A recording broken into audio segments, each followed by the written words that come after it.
காங்கிரஸ் பயன்படுத்தி திமுக இதுக்கு ஒரு முடிவு கண்டிருக்கலாம்ல.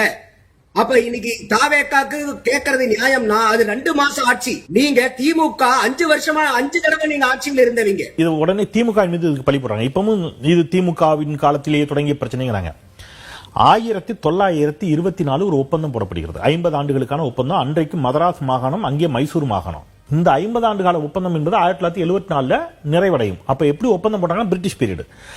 அந்த ஒப்பந்தமே என்ன சொல்லிச்சுன்னா 1974க்கு பிறகு நாம இது குறித்து திருப்பி பேசி ஒரு ஒப்பந்தத்துக்குள்ள வருவோம் என்பதாக இருந்துச்சு.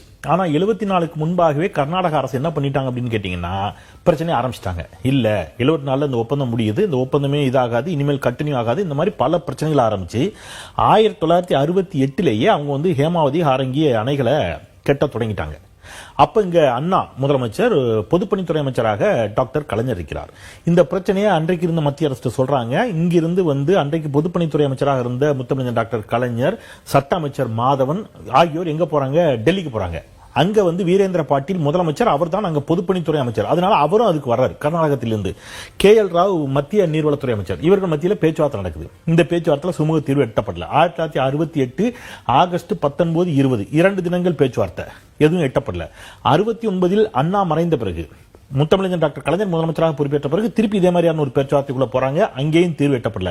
1970 ஆகஸ்ட் மாதம் 16, 17 ஆகிய தேர்தல், ஆகஸ்ட், அப்புறம் செப்டம்பர், அப்புறம் நவம்பர் உள்ளிட்ட மாதங்கள், அக்டோபர் உள்ளிட்ட மாதங்கள்ல இதே மாதிரியான பேச்சுவார்த்தைகள் நடக்குது. 4 பேச்சுவார்த்தை. அந்த 4 பேச்சுவார்த்தைகளையும் எந்த சுமூக தீர்வும் எட்டப்படல.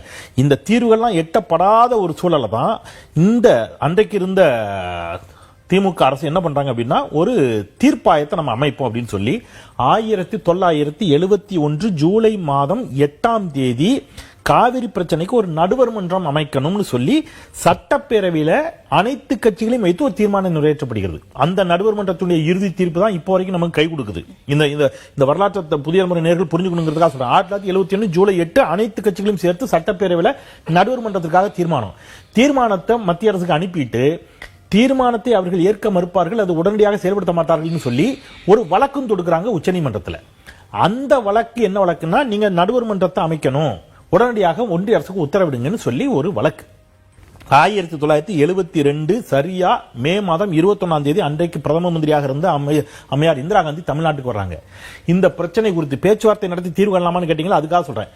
2 மாநில முதலமைச்சர்களும் நான் உட்கார்றேன், பேசுவோம். ஏன்னா கர்நாடகத்தில் காங்கிரஸ் ஆட்சி, பேசி தீர்வு காணலாமே அப்படிங்கிற ஒரு இடத்துக்கு வருகின்ற பொழுது எங்களுக்கு தீர்வு முக்கியம், ஆனால் பேசி தீர்வு காணுவதா அப்படிங்கறத பற்றி நாங்கள் அனைத்து கட்சியிடமும் கேட்கணும்னு கலைஞர் சொல்றாரு. சரி கேளுங்க, ஆனா ஒரு டிமாண்ட், பேசணும்னா வழக்கு இருக்கும்போது பேச முடியாது, நீங்க வழக்கு திரும்ப பெற்றீங்கன்னா பேசலாம்னா அவங்க ஒரு வாதம் வைக்கிறாங்க. அனைத்து கட்சியும் கூட்டி ஆலோசிக்கிறார் அன்றைக்கு முதலமைச்சராக இருந்த டாக்டர் கலைஞர். அன்னைக்கு எம்ஜிஆரும் திமுக தான் இருக்கிறார். எல்லோரும் ஏகமனதாக சரி நமக்கு பிரச்சனைக்கு தீர்வு கிடைச்சா போதும், வழக்கு போட்டா ரொம்ப வருஷம் ஆகும், அவங்க பிரச்சனை தீர்க்கிறேன்னு சொல்லாங்களா, வழக்க வாபஸ் வாங்கலாம். ஆனால் ஒரு டிமாண்டை வச்சு வழக்க வாபஸ் வாங்கணும். தமிழ்நாடு, இது திமுக அதிமுக பிரிக்காதீங்க, தமிழ்நாடு கர்நாடகான்னு பிரிங்க. தமிழ்நாடு ஒட்டுமொத்த கட்சி அப்படிதான் இருந்துச்சு, கலெக்டிவ் ரெஸ்பான்சிபிலிட்டி. அப்ப தமிழ்நாடு என்ன முடிவு பண்ணுச்சு? நீங்க சொல்றீங்க, ஒரு பிரைம் மினிஸ்டர் சொல்றாரு, இன்னைக்கு மோடி சொன்னாதான் நாங்க நம்பவும் மாட்டோம், ஒரு பேச்சுவார்த்தைக்கு வரீங்கன்னா அப்போ அது மாதிரி நாங்க நம்புறோம், நம்ம என்ன பெறோம்? வழக்க திரும்ப பெறோம். ஆனால் நீங்க காவிரி நடுவர் மன்றம் அமைக்காமல் போனாலோ அல்லது எங்களுக்கு உடனடியாக தீர்வை தராமல் போனாலோ நாங்கள் மீண்டும் வழக்கு தொடருவோம் என்ற உத்தரவாதத்தின் அடிப்படையில் அன்றைக்கு வழக்கு திரும்ப பெறப்படுகிறது. அதன் பிறகு 72ல எம்ஜிஆர் தனியா போறாரு, தேர்தல் வருது, அதிமுக ஆட்சி. 13 ஆண்டுகளாக அதன் மீது எந்த நடவடிக்கையும் எடுக்கல, யாரும் அதை பத்தி கேட்கவும் இல்லை, அது போச்சு. திருப்பி எம்ஜிஆருக்கு பிறகு 89 கலைஞர் முதலமைச்சரான பிறகு, 89 எம்ஜிஆர் மறைவிற்கு பிறகு கலைஞர் முதலமைச்சரான பிறகு சரியாக ஜூன் மாதம் 2ஆம் தேதி 1990ல அங்கே VP சிங் பிரதமராக இருந்தபோது காவிரி நடுவர் மன்றம் அமைக்கப்படுது. எத்தனை வருட போராட்டம் பாருங்க. இந்த 13 ஆண்டுகள் அதிமுக ஆட்சி எல்லாரும் விட்டுறாங்க. அப்போ ஜூன் 2 1990ல நடுவர் மன்றம் அமைக்கப்பட்டு அந்த நடுவர் மன்றத்தினுடைய இடைக்கால தீர்ப்பு வந்துச்சு. அதன் பிறகு இறுதி தீர்ப்பு வந்துச்சு. அந்த இறுதி தீர்ப்புக்கு எதிராக சுப்ரீம் கோர்ட்டுக்கு போனாங்க. சுப்ரீம் கோர்ட்ல ஒரு ஃபைனல் வெர்டிக்ட் வந்துச்சு. இந்த ஃபைனல் வெர்டிக்ட் தமிழ்நாட்டிற்கு நீதியை கொடுத்த ஒரு வெர்டிக்ட். இதில் நமக்கு துரோகம் இழைத்தது யார் அப்படின்னு கேட்டீங்கன்னா பாஜக, மோடி அப்படின்னு நான் ஒரு ஆதாரத்தை இங்க இருந்து எடுத்து வைக்கிறேன். ஏன்னா அந்த ஃபைனல் வெர்டிக்ட்ல சொல்லியிருந்த வார்த்தைகள் என்னங்கறத நான் சொல்லிடுறேன். ஃபைனல் வெர்டிக்ட் ரொம்ப தெளிவா சொல்லுது, காவிரி வாட்டர் மேனேஜ்மெண்ட் போர்டு அமைக்கணும்னு சொல்லி. இது காவிரி நடுவர்மன்ற தீர்ப்பு இறுதி தீர்ப்புல சொல்லப்பட்டதை சுப்ரீம் கோர்ட்டோட ஃபைனல் வெர்டிக்ட் உறுதிப்படுத்துறாங்க. அவங்க தெளிவா சொல்றாங்க காவிரி வாட்டர் மேனேஜ்மெண்ட் போர்டு அது எப்படி இருக்கணும்னு பிராக்கெட்ல போடுறாங்க. பக்ரா பயஸ் மேனேஜ்மெண்ட் போர்டு மாதிரி இருக்கணும் ஒரு உதாரணத்தை சொல்லிட்டு to modify the composition of the board to a mixture of administrative and technical body and not purely a technical body. ரொம்ப தெளிவா சொல்றாங்க. அட்மினிஸ்ட்ரேட்டிவும் இருக்கணும், டெக்னிக்கல் பாடியாவும் இருக்கணும்.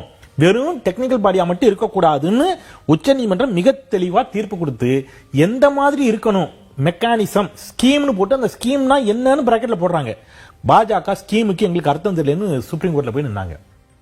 நீதிமன்றம் நாங்க தெளிவா சொல்லியிருக்கோம் அதை பாருன்னு சொன்னாங்க. நமக்கு சொன்னது வாட்டர் மேனேஜ்மெண்ட் போர்டு மேடம். ஆனா பாஜக அரசு அமைத்தது வாட்டர் மேனேஜ்மெண்ட் அத்தாரிட்டி ஆணையம். ஆணையம் வெறும் டெக்னிக்கல் பாடி, அட்மினிஸ்ட்ரேட்டிவ் பாடி கிடையாது. இதனால வந்த சிக்கல் தான் இன்னைக்கு இவ்வளவு. பொதுவா இந்த வாதங்கள் வருகின்ற பொழுதுதான் ஒரு வாதம் வைக்கப்படுகிறது. அதுக்காக சொல்றேன். நாம அங்க டேம் கட்டினாங்க, நாம இங்க ஏதாவது டேம் கட்டினோமா, இது மாதிரியான ஒரு வாதம் இருக்குல்ல, அதை எப்படி சிரிக்கணும்னு தெரியல. காவிரி நதியில நீங்க செக் டேம் தான் கட்ட முடியும். டேம் எங்க கட்டணும்னு உங்களுக்கு தெரியும். சரி, செக் டேம் அங்க இருக்குதா? யாரெல்லாம் கெட்டியிருக்கா? கரிகாலன் கெட்டினான் கல்லணைய கிபி 2ஆம் ஆண்டு. அதன் பிறகு முக்கொம்புல 1836 இருந்து 1838 சர் காட்டன் கட்டினார், அவர் பிரிட்டிஷ் கார்பரேட். அதே மாதிரி கீழணை கொள்ளிடத்துல 1838. அதன் பிறகு அங்கே யாரேனும் ஒரு ஆட்சியில அங்க செக் டேம் கட்டிருக்காங்களா?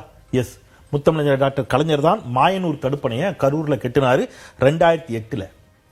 நீங்க கல்லணையுடைய கொள்ளளவையும் இதையும் எடுத்தீங்கன்னா இது 1 TMC, அது 1.5 TMC.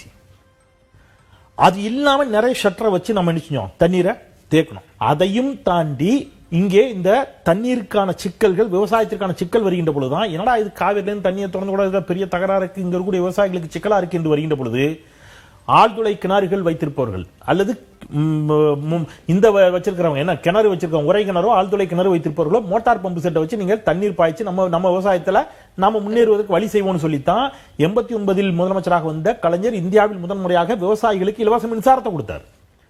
அப்ப ஏதோ ஒரு இடத்துல ஒரு அரசு ஆக்கப்பூர்வமான செயல்பாடுகளை கடந்த காலங்களில் செய்திருக்கிறது. பட் இவ்வளவு பிரச்சனைக்கு அப்புறம் போராடி கடந்த 5 ஆண்டு திமுக ஆட்சி இருக்கும்போது 2021 ஜூன் 12 தண்ணி திறந்தாங்க. 2022 இன்னும் ஒருபடி மேல போய் மே 24 தண்ணி திறந்தாங்க. 2023 ஜூன் 12, 2024 மட்டும்தான் ஜூலை 28, 2025 திருப்பி ஜூலை 12 தண்ணி திறந்தாங்க.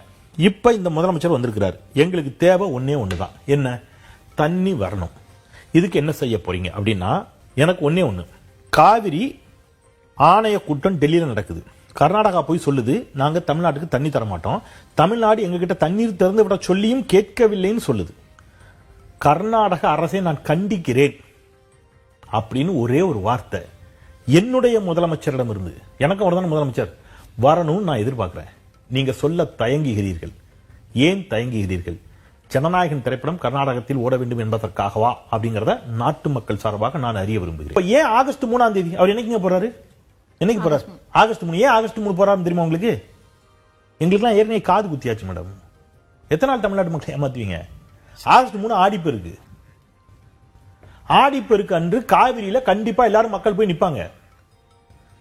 அவர்களுடைய மத வழிபாடுகள், மத சடங்குகள் எல்லாத்துக்கும் ஆடிப்பெருக்கு அன்னைக்கு காவிரி டெல்டாவே ஜேஜேன்னு இருக்கும். எல்லாம் அங்க போவாங்க. அங்க காவிரி வறண்டு கிடக்கு. ஒரு வருஷம் கூட இப்படி ஆனதில்லை. காவிரி பெருக்கு அன்னைக்கு கண்டிப்பா தண்ணி இருக்கும் காவிரியில. இப்ப அன்னைக்கு மக்கள் இந்த தமிழ்நாடு அரசுக்கு எதிராக திரும்பி விடக்கூடாது அப்படிங்கிறதுக்காக காவிரி ஆடிப்பெருக்கு அன்னைக்கு தமிழ்நாட்டில் காவிரியில மக்கள் தண்ணி இல்லைங்கிற செய்தி வந்து விடக்கூடாது. இப்ப ஊடகங்கள்ல எது பிரேக்கிங் நியூஸ் ஆகும்? முதலமைச்சர் கர்நாடகா சென்றது பிரேக்கிங் நியூஸ் ஆகும். அதுக்காக போறாரு.